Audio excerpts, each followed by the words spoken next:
प्रिय विद्यार्थियों, आज की कक्षा में हम काव्य गुणों के बारे में पढ़ेंगे।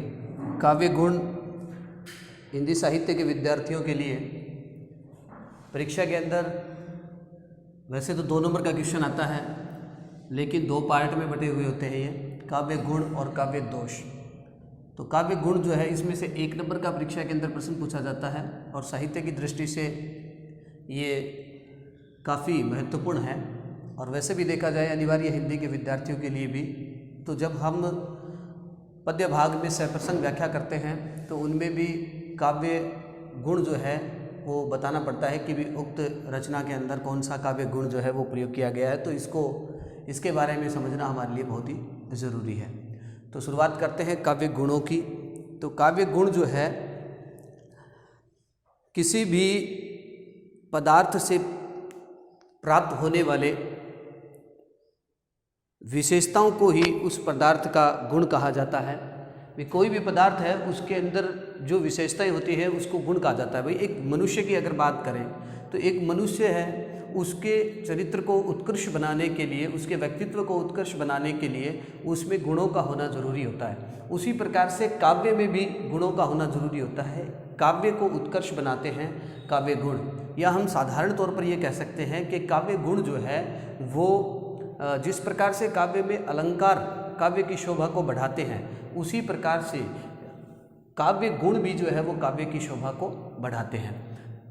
काव्य गुण जो है, आज सबसे पहले आचार्य वामन जो है इन्होंने काव्य गुण के बारे में ये कहा कि रीति संप्रदाय के और काव्य गुण संप्रदाय 2 भागों में इनको बांट दिया शैली के आधार पर, कि काव्य गुण जो है वो रीति संप्रदाय की तरह ही काव्य गुण है। क्योंकि आचार्य वामन ने रीति संप्रदाय अपने में बताया कि रीति संप्रदाय की तरह ही काव्य गुण संप्रदाय होता है, लेकिन छोटा सा इसमें अंतर माना कि रीति संप्रदाय जो है वो रचना शैली के आधार पर और काव्य गुण जो है वो अर्थ शैली के आधार पर। यानी किसी भी काव्य को, किसी भी शब्द को हम देखते हैं तो उसकी रचना शैली के आधार पर अगर वो शब्द है तो उस रचना शैली के आधार पर तो उसमें रीति मानेंगे और अर्थ शैली के आधार पर हम उसमें काव्य गुण मानेंगे। अब हम बात करते हैं कि अनेक जो विद्वान हुए हैं, समय समय पर अनेकों विद्वानों ने इसके बारे में बताया और बताते हुए काव्य गुणों को अलग अलग प्रकार से इन्होंने बताया। कि किसी ने जो है, जैसे आचार्य भर्तमुनि जो है, आचार्य भर्तमुनि ने काव्य गुणों को 10 माना। वहीं आचार्य भामा जो है उन्होंने भी काव्य गुणों को 10 माना। आचार्य दंडी जो है उन्होंने भी काव्य गुणों को 10 माना। आचार्य वामन जो है उन्होंने भी काव्य गुणों को 10 माना। आचार्य मम्मट जो है उन्होंने उसको घटा करके 3 मान लिया। वामन ने 20 माने और बाकी ये जो भर्तमुनि है, भामा है, दंडी है, इन्होंने 10-10 माने। वामन ने 20 माने और आचार्य मम्मट ने 3 माने। और वहीं आचार्य विश्वनाथ जो है इन्होंने काव्य गुणों को 3 माना। यानी सबसे कम मानने वाले ये 2 विद्वान हुए हैं, आचार्य मम्मट और आचार्य विश्वनाथ। इन्होंने काव्य गुणों को 3 माना है। अब इन्होंने 3 तो माना, लेकिन किस आधार पर इन्होंने 3 माना? सवाल ये आता है कि इन्होंने 3 मान लिया। भाई जब ये 10 मान रहे हैं, आचार्य वामन 20 मान रहे हैं, और जिन्होंने खुद जो है वो रीति संप्रदाय लिखा, रीति संप्रदाय की रचना की, वो एक संप्रदाय देने वाले जो है वो इसको 20 मान रहे हैं। तो वहीं ये आचार्य मम्मट और आचार्य विश्वनाथ जो है ये 3 कैसे मान रहे हैं? इनका 3 मानने का आधार क्या हुआ? तो इन्होंने क्या किया कि हृदय की 3 अवस्थाएं मानी। आचार्य वामन और आचार्य विश्वनाथ जो है इन्होंने हमारा जो हृदय है उसकी प्रमुखतः 3 अवस्थाएं मानी हैं और उन 3 अवस्थाओं के आधार पर ही काव्य गुणों को 3 माना है इन्होंने। तो वो 3 अवस्थाएं कौन कौन सी मानी इन्होंने? तो इन्होंने सबसे पहले मानी दूरति, दूसरी दीप्ति और तीसरी व्याप्ति। अब इनका अर्थ क्या निकल करके आता है? दूरति का मतलब होता है पिघलना और दीप्ति का अर्थ होता है चमक, तेज, ओज, और व्याप्ति का मतलब होता है सरलता। तो दूरति यानी कि पिघलना जब हमारा हृदय, हमारा मन, हमारा हृदय किसी भी साहित्य को पढ़ करके या किसी को देख करके या सुन करके जब हमारा हृदय पिघल जाए, तो वो अगर हृदय पिघलता है, अगर हृदय की पिघलने की अवस्था आ रही है तो वहाँ तो माधुर्य मान लिया इन्होंने, उसको तो माधुर्य नाम दे दिया। और जहाँ हृदय के अंदर चमक आ जाती है, तेज आ जाता है, तो उसको इन्होंने क्या मान लिया? ओज मान लिया। उसके बाद में अगर हम बात करते हैं व्याप्ति की, तो व्याप्ति यानी सरलता। जब हमारा हृदय जो है वो जैसा है वैसा का वैसा ही उसको ग्रहण कर लेता है सरल भाव के साथ, तो वहाँ इन्होंने मान लिया प्रसाद। अब अगर हम बात करें विस्तारित रूप से इनके बारे में, तो सबसे पहले अगर बात करते हैं हम माधुर्य गुण की, तो मैं बता देना चाहूँगा कि फिर हमारे सामने जो है वो काव्य गुण उभर करके कितने आ जाते हैं, 3 आ जाते हैं। कि काव्य गुण कितने हैं, 3 हैं। पहला माधुर्य, दूसरा ओज और तीसरा प्रसाद गुण। ये परीक्षा के अंदर जो है वो सीधा सीधा इनसे क्वेश्चन पूछा जाएगा कि प्रसाद, माधुर्य और ओज जो है उनके बारे में। तो ये जो चीज़ें हैं, आचार्य वामन, भरतमुनि, भामा, दंडी, वामन, मम्मट, विश्वनाथ, इन्होंने कितने माने, कैसे माने, इनके बारे में 12वीं परीक्षा के अंदर नहीं पूछा जाता है। सीधा सीधा जो है वो यहाँ से अपना टॉपिक स्टार्ट होता है कि माधुर्य गुण क्या है, ओज क्या है, प्रसाद क्या है, इनकी क्या क्या विशेषताएं होती है, इनकी पहचान जो है हम किस प्रकार से कर सकते हैं। तो बात करते हैं सबसे पहले माधुर्य गुण की। तो माधुर्य गुण, तो देखिए किसी इसकी परिभाषा के तौर पर अगर हम देखें तो माधुर्य गुण कहाँ होगा कि जब किसी काव्य को हम पढ़ते हैं और काव्य को पढ़ने पर वह जो है हमारे हृदय को पिघला दे, क्योंकि हृदय की अवस्था के आधार पर पढ़ रहे हैं हम, हृदय की अवस्था के आधार पर पढ़ रहे हैं। तो अगर हृदय हमारा द्रवित हो जाए, पिघल जाए, तो फिर वहाँ माधुर्य गुण आता है। यानी किसी भी काव्य को पढ़ करके, सुन करके या देख करके जब हमारा हृदय पिघल जाता है तो उस जगह जो है वो माधुर्य गुण होता है। वैसे देखिए अगर हम इससे पहले रसों की अगर हम बात करें तो रस जो है वो प्रत्येक व्यक्ति के अंदर रस जो है वो लुप्त अवस्था के अंदर, या हम कह सकते हैं कि सोए हुए रहते हैं। लेकिन जैसे ही अनुकूल वातावरण मिलता है तो वो रस जो है, संबंधित रस जो है वो हमारे हृदय के अंदर जाग जाता है। तो उन रसों के आधार पर ही ये हृदय जो है वो, हृदय के अंदर ये अवस्थाएं होती हैं। लेकिन ये क्या है, इनको जब ऐसी स्थिति मिलती है फिर उससे इनमें ये भाव जाग जाता है। तो जब हृदय पिघल जाता है, द्रवित हो जाता है, तो वहाँ माधुर्य गुण आ जाता है। तो काव्य के अंदर, यानी किसी भी काव्य को पढ़कर, सुनकर या देखकर जब हमारा हृदय पिघल जाता है तो वहाँ माधुर्य गुण आता है। अब इसकी पहचान, या हम कह सकते हैं इसकी विशेषताएं क्या होती हैं, इनकी पहचान किस आधार पर हम कर सकते हैं, तो उसके लिए हम देखते हैं कि वैदर्भी रीति सबसे पहला पॉइंट आता है कि ये जो माधुर्य गुण है, ये माधुर्य गुण वैदर्भी रीति का आधार होता है। यानी जहाँ वैदर्भी रीति होगी वहाँ माधुर्य गुण आएगा, जहाँ वैदर्भी रीति होगी वहाँ माधुर्य गुण आएगा। दूसरी बात जो हम अगर इनके बारे में करें तो इसके अंदर लघु सामासिक पदों का प्रयोग किया जाता है, यानी दीर्घ सामासिक पदों का यहाँ अभाव होता है। बड़े सामासिक पद नहीं होंगे, छोटे सामासिक पदों का प्रयोग किया जाता है। फिर यहाँ संयुक्ताक्षर जो होंगे उनका अभाव होता है, यानी माधुर्य गुण के अंदर संयुक्ताक्षर काम में नहीं लिए जाएंगे। संयुक्ताक्षर का मतलब जो जैसे अक्ष है, त्रय है, ज्ञ है, श्रय है, ध्य है, ये जो संयुक्ताक्षर है यानी जो दो वर्णों के मेल से बने हैं, वो संयुक्ताक्षर जो है इनका इसमें अभाव होता है। माधुर्य गुण के अंदर संयुक्ताक्षरों का बहुत ही कम प्रयोग किया जाता है, जबकि कै से लेकर के और मैं तक, कै से लेकर के मैं तक जो वर्ण है उन वर्णों का इसमें अधिक प्रयोग किया जाता है। लेकिन तीसरी जो पॉइंट यहाँ आता है, चौथा पॉइंट जो है क्या, कि यहाँ टय वर्गीय वर्णों का अभाव होता है। कैसे मैं तक तो आते हैं लेकिन इनमें भी टय वर्ग जो होगा, टय वर्ग का इसमें अभाव होगा, टय वर्ग नहीं काम में लिया जाएगा। जहाँ तक कोशिश होगी वहाँ टय वर्ग काम में नहीं लिया जाएगा। ये इसकी पहचान है। सीधे तौर पर हम किसी भी काव्य को अगर देखते हैं तो उसको पढ़ने पर देखते ही हमारे सामने ये बातें आएंगी कि वैदर्भी रीति अगर वहाँ होगी तो हम उसमें माधुर्य गुण कर सकते हैं, लघु सामासिक पद होंगे तो वहाँ हम माधुर्य गुण कर सकते हैं, संयुक्ताक्षरों का अभाव होगा तो वहाँ हम माधुर्य गुण कर सकते हैं, और टय वर्गीय वर्णों का अभाव होगा, यानी कैसे लेकर के मैं तक के जो वर्ण हैं उनमें भी टय वर्ग को छोड़ करके बाकी सभी का अगर प्रयोग किया जाता है तो वहाँ माधुर्य गुण होगा। फिर बात आते हैं रसों के आधार पर अगर हम करें तो रसों के आधार पर जहाँ पर श्रृंगार रस, हास्य रस, करुण रस, शांत रस, वात्सल्य रस।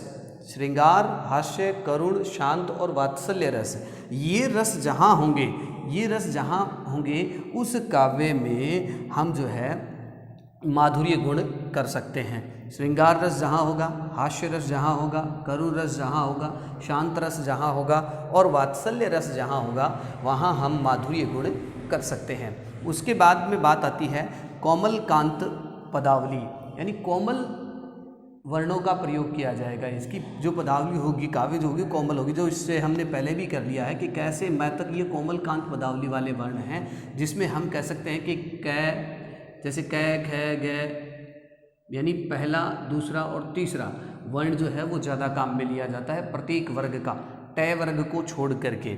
उसके बाद में बात करते हैं हम कि अनुस्वार वर्णों का प्रयोग किया जाता है, यानी अनुस्वार और अनुनासिक जो है इसमें काम में लिए जाते हैं, यानी ये मूर्धन्य वर्ण जो हैं उनका इसमें काम प्रयोग किया जाता है, वो माधुर्य गुण आता है। तो ये सारी इसकी प्रमुख विशेषताएं हैं कि वैदर्भी रीति जहाँ होगी वहाँ माधुर्य गुण होगा, लघु सामासिक पद होंगे वहाँ माधुर्य गुण होगा, संयुक्ताक्षरों का अभाव होगा वहाँ माधुर्य गुण होगा, तय वर्गीय वर्णों का अभाव होगा वहाँ माधुर्य गुण होगा, श्रृंगार, हास्य, करुण, शांत, वात्सल्य रस जहाँ होगा वहाँ माधुर्य गुण होगा, कोमलकांत शब्दावली पदावली होगी वहाँ माधुर्य गुण होगा, और अनुस्वार और अनुनासिक वर्णों का जहाँ प्रयोग होगा वहाँ माधुर्य गुण होगा। तो ये माधुर्य गुण के बारे में बताते हैं। अब मैं एक बात बताता हूँ कि अगर आप इस चीज़ को अगर सही तरीके से अपने दिमाग में अगर बिठा लेते हैं तो बाकी जो दो हैं, यानी ओज गुण और प्रसाद गुण, इनको समझने में आपके किसी प्रकार से कोई दिक्कत नहीं होगी, क्योंकि इसमें जो है जो बात है इसके अपोजिट जो है, इसके विपरीत जो है वो ओज गुण की विशेषताएं हैं, और प्रसाद गुण इन दोनों की जो विशेषताएं हैं उनको लिए हुए है प्रसाद गुण। अब एक उदाहरण के माध्यम से हम देखते हैं कि जैसे माधुर्य गुण का उदाहरण एक लिखा हुआ है यहाँ बोर्ड पर सामने आपके, कि कहत नटत रीझत खीजत मिलत खिलत लजियात भरे भौन में करत है नैनन ही सो बात। अब इन चीज़ों को अगर हम इसमें देखें तो ये यहाँ वैदर्भी रीति है, पहली शर्त पूर्ण होती है, लघु सामासिक पदों का प्रयोग किया गया है। किसी भी शब्द को अगर आप देखेंगे तो लघु सामासिक पदों का इसमें प्रयोग किया गया है। संयुक्ताक्षर भी जो है इसमें काम में नहीं लिए गए हैं, तो संयुक्ताक्षरों का भी अभाव है, तय वर्गीय वर्णों का भी अभाव है इसमें, और जो है श्रृंगार रस है इसमें, और श्रृंगार रस इसके अंदर काम में लिया गया है।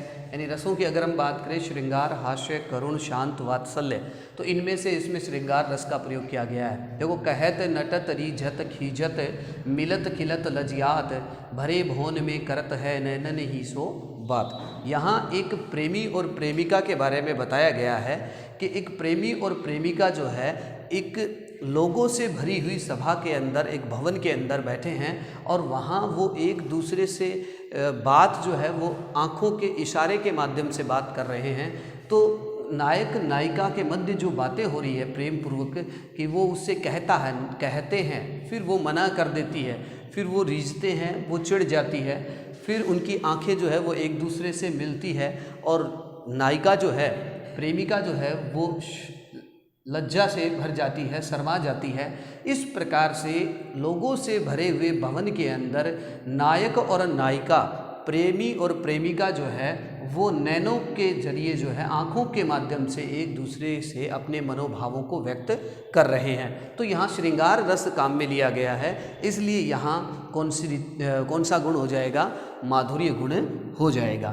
तो इस प्रकार से हम कह सकते हैं। अब अगर हम बात करें ओज गुण की, भी माधुर्य गुण के माध्यम से ही हम ओज गुण को समझने की कोशिश करते हैं। मैं इनके और भी उदाहरण बता देता हूँ आपको। जैसे हमारी कक्षा 12 के सिलेबस के अंदर हरिवंश राय बच्चन की जो पंक्तियाँ हैं, मैं जग जीवन का भार लिए फिरता हूँ, फिर भी जीवन में प्यार लिए फिरता हूँ, कर दिया किसी ने झनकृत जिनको छूकर, मैं सांसों के 2 तार लिए फिरता हूँ।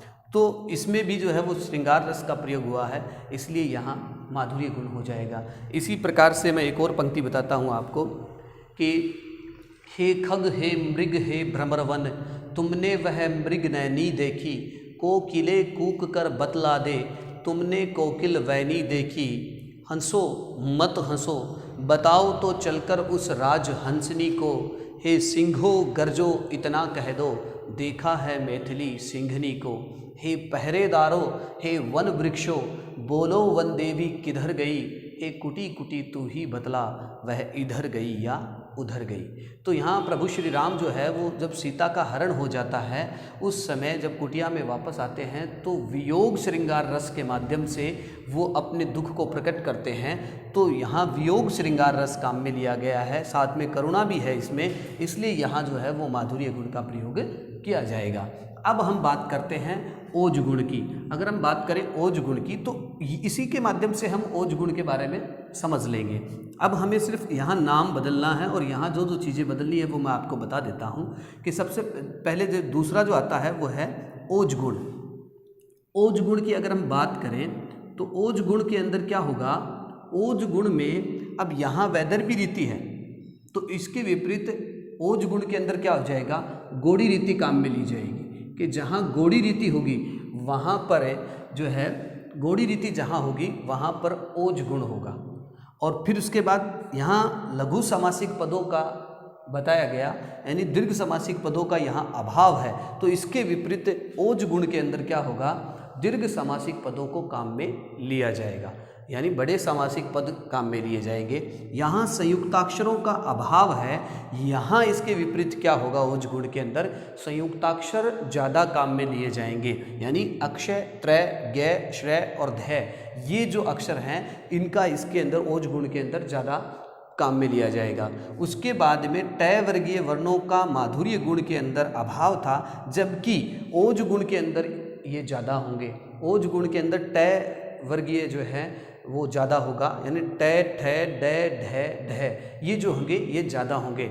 उसके बाद में यहाँ श्रृंगार, हास्य, करुण, शांत और वात्सल्य यानी माधुर्य गुण के अंदर ये रस थे, जबकि ओज गुण के अंदर क्या होगा, वीर, भयानक, विभत्स रस जो हैं वो ज़्यादा होंगे। और उसके बाद में अगर हम बात करें यहाँ कोमलकांत पदावली का प्रयोग किया गया है, यहाँ जो है वो कठोर वर्णों का प्रयोग किया जाएगा। यहाँ अनुस्वारों का प्रयोग किया गया है, यहाँ अनुस्वारों का प्रयोग वर्जित होगा। इस प्रकार से इसके विपरीत जो है वो ओज गुण बताया गया है। इसके उदाहरण बताता हूँ मैं आपको कि जैसे है रुंड गिरे गज मुंड गिरे, कटकट अवनी पर सुंड गिरे। तो यहाँ मुंड, सुंड ये जो है मतलब टय वर्ग का ज़्यादा प्रयोग किया गया है, वीर और भयानक रस का प्रयोग किया गया है, इसलिए यहाँ पर ओज गुण हो जाएगा। इसी प्रकार से मैं कहूँ कि वह खून कहो किस मतलब का जिसमें उबाल का नाम नहीं, वह खून कहो किस मतलब का जो आ सके देश के काम नहीं, वह खून कहो किस मतलब का जिसमें जीवन न रवानी है, जो परवश होकर बहता है वह खून नहीं वह पानी है।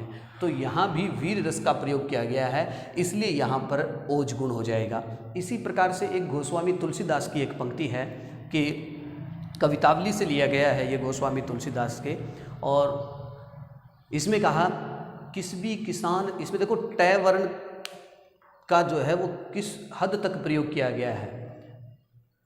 किस भी किसान कुल बनिक भिखारी, भाट चाकर चपल नट चोर चार चेट की, पेट को पढ़त गुण गढ़त चढ़त अहन गन अखेट की, पेट ही को पचत बेचत बेटा बेट की, तुलसी बुझाई एक राम घन श्याम ही ते, आगी बड़वागी ते आगी है बड़ी पेट की।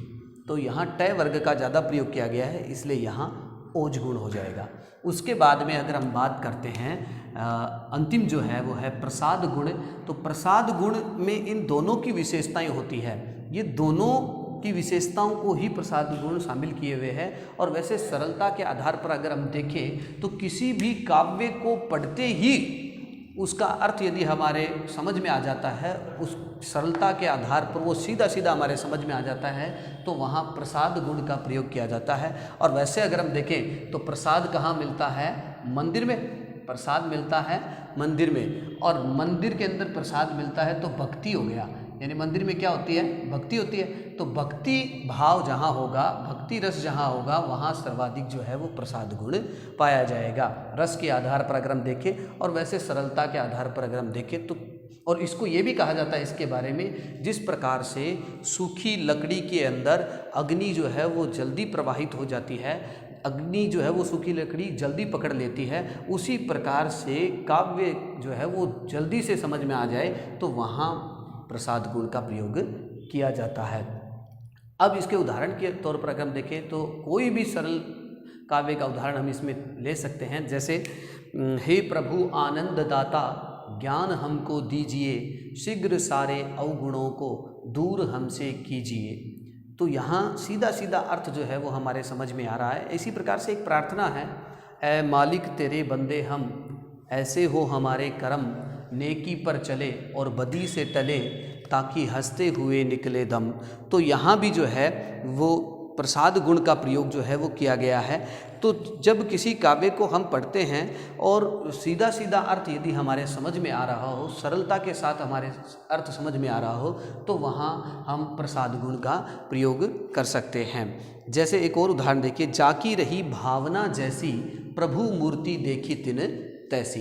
मतलब जिसकी जैसी भावना होती है, प्रभु की मूर्त जो है वो उसको उसी रूप में दिखाई देती है। तो इस प्रकार से हमारे सामने काव्य गुण जो है वो 3 आए, माधुर्य गुण, ओज गुण और प्रसाद गुण। तो माधुर्य गुण 1 के बारे में अगर हम पूरी डिटेल जो है वो अगर समझ लेते हैं, तो माधुर्य के विपरीत जो है वो ओज है, और इन दोनों की विशेषताओं को लिए हुए है प्रसाद गुण। तो इस प्रकार से जो है ये परीक्षा के अंदर 1 नंबर का प्रश्न जो है इसमें से पूछा जाएगा। अगली कक्षा के अंदर हम एक नया टॉपिक लेकर के आएंगे। शुक्रिया।